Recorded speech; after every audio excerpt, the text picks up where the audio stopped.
เมื่อนี้ก็อยู่กับซ่องยอดทรายสตูดิโอที่เก่าเนาะเขากำลังจะเดินทางไปที่บ้านโพนแพงเมืองและแขวงพะวัดพง ก็ไปไกลนะตอนนี้เขาก็เดินทางกันอยู่กับสาวตาดำแล้วก็มีใจถึงหน้าตาไม่ดีแต่ฉันก็มีหัวใจของฉันให้เธอไปจนหมดในชีวิตตอนนี้มีเพียงแค่เธอเท่านั้นโปรดอย่าทิ้งขว้างกันทำให้หัวใจฉันปีโป้ที่ออกไปป่าแปลกพวกมวยได้มาเจอกับเธอในวันที่ฉันไม่เหลืออะไรเธอจะรับได้ไหมในวันที่ฉันไม่มีอะไรเหลือเศรษฐกิจไม่ดีบ้านพี่นั้นอยู่ลำบากตอนนี้เขาก็เริ่มขึ้นมาเทิงภูกันเป็นที่เยี่ยมห้อยเลยเด้อภูอีหยังมื้อละเนาะเส้นทางก็รถขดเคี้ยวตามธรรมชาติ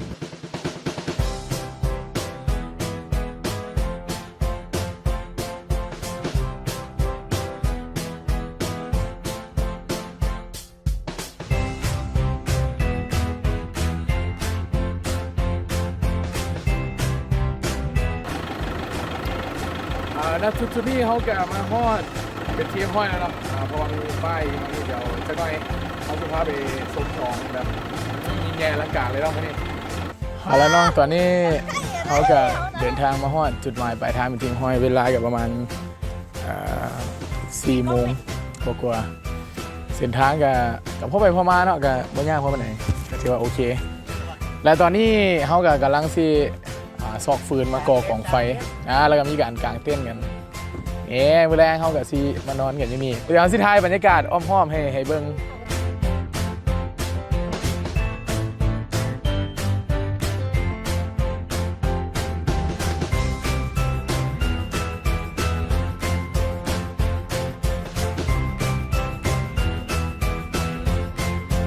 เนาะบรรยากาศตอนนี้ก็ประมาณ5 โมงแรง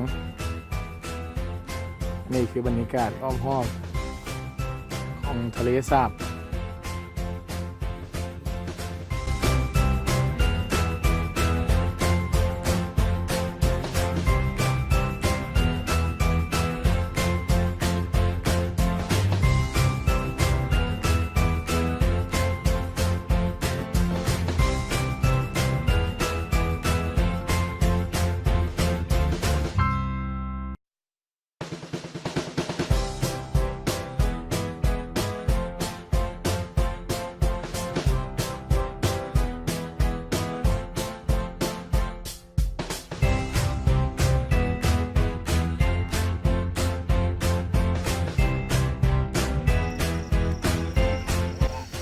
ตอนนี้เวลา 18:30 นาทีแสงไฟหันโมเมนต์แสงไฟบ้านคนเนอะมีคนมาแคมปิ้งกันนี่คือของแก้มเขาสำหรับวันนี้เนาะ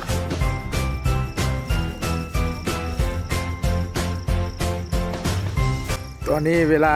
7 โมงโอ้เริ่มหนาวแล้วตอนนี้เป็นไอพันยู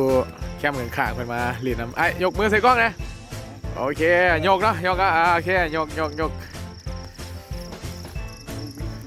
มาจากทางเวียงคือกันเนาะมื้อนี้ก็ขอบใจไอ้อึ้งไอ้ไก่แล้วก็ไอ้น้อยเพิ่นก็เอาเบียร์มาให้โอ้6-7 ป๋องมื้อนี้ขอบใจหลายๆเดี๋ยวมื้อเขาจึงว่ากันน้อยเนาะ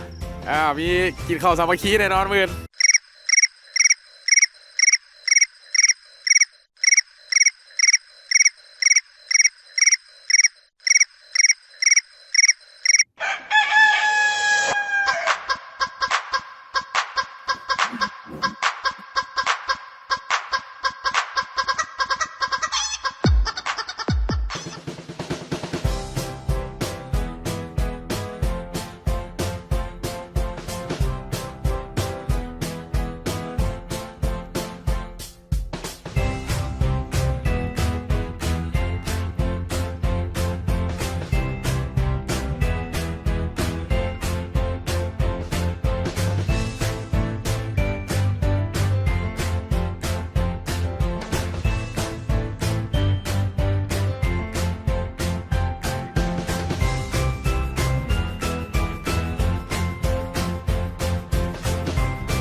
แล้วในตอนนี้เนาะเรา